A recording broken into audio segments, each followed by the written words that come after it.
When we read the account of the fall of man in the book of Genesis, three questions come to our mind. The gravity of eating of the forbidden fruit, prohibition from access to the tree of life, and how to rise from our fallen nature. Let's reflect.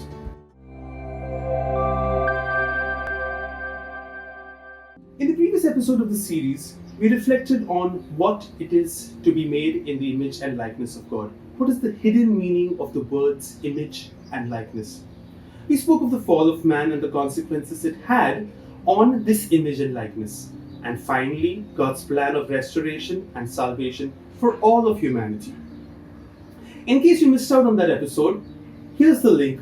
Do check it out when time permits you. Coming to the first question, the gravity of eating of the tree of knowledge or the forbidden fruit. Now, in plain and simple words, it was the sin of disobedience. Now, in today's context, when we look at disobedience, we'll be like, what's the big deal with disobedience? Come on now, everybody is disobeying. And it's a very trivial sin. Why do you make such big bones of it? Just let it be. But remember that our outlook which was supposed to be in the likeness of God, is now destroyed. And all that we see is from our corrupted or destroyed viewpoint. And that's why a grave sin like disobedience is not understood fully by us, and we think it is a trivial issue. Now, why is it so grave? Let's find out. Now, when God created the Garden of Eden, He placed man in the garden and said, you could eat of any of the fruit of the trees that are planted in this garden, except of that one tree, which is the tree of knowledge, which you shall not eat of. Now, in doing so, what exactly is happening is God is saying, I am the creator, you are the creation, and I have created certain rules, I have created certain laws, certain morals. I am the one who will decide what is right and what is wrong because I know you.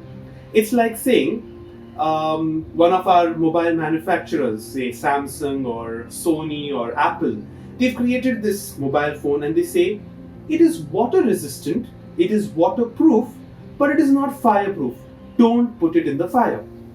And the mobile phone says, you know what, I know better, I will go into the fire. Now this is what is very dangerous.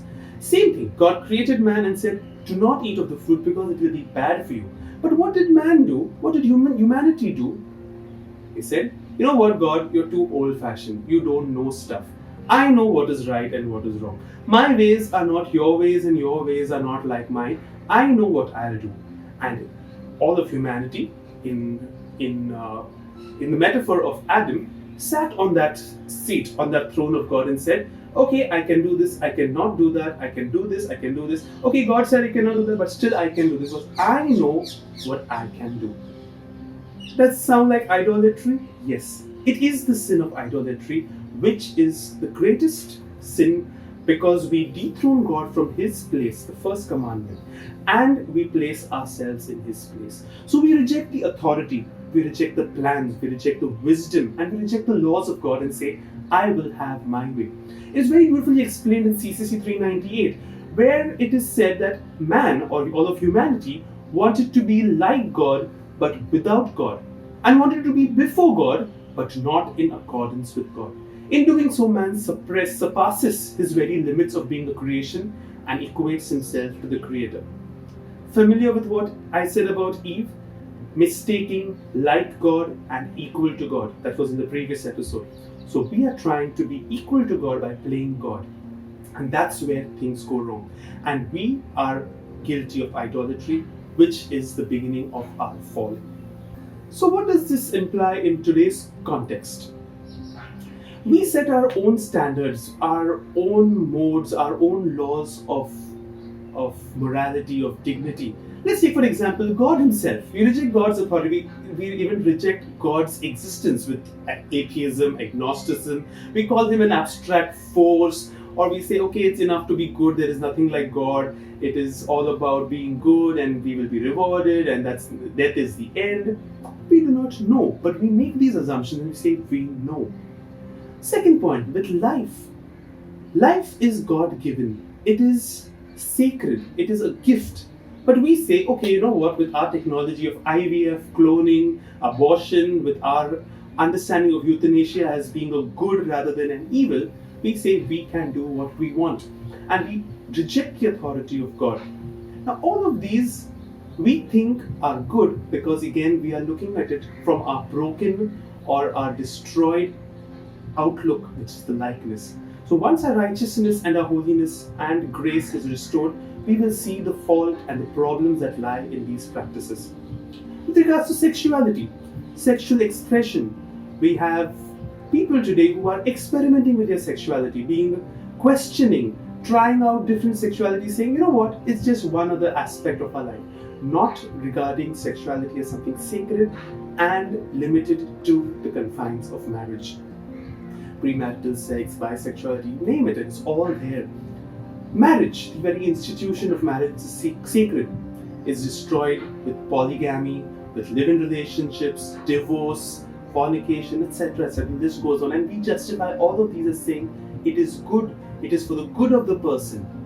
Yes, in an abusive relation, the church will also support us to walk away from that relationship, but not for the sake of boredom or saying, okay, you know what, I'm not compatible anymore with this guy or this girl, I need to move on in life. That is where there is a problem, and that's why our image and likeness needs to be restored.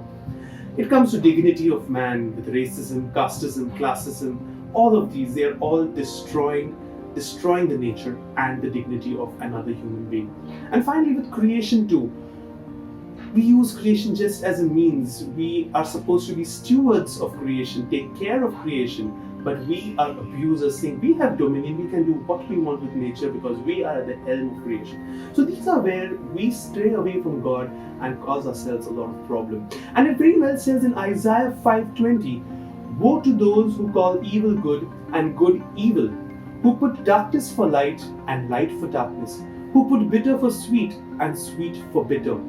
Now with this, what is happening is we are taking that place of God. We are saying what is right and wrong. And Isaiah cries out saying, woe to you who do this. Woe to you. It is a big problem. Repent, turn back. The second question, the gravity of eating from the tree of life. Why did God prohibit man from eating of the tree of life? Does he become a meano? Does he become so selfish and jealous and self-conceited, looking only within himself and not towards man? What would be the problem if man was immortal? Let's find out in the next episode.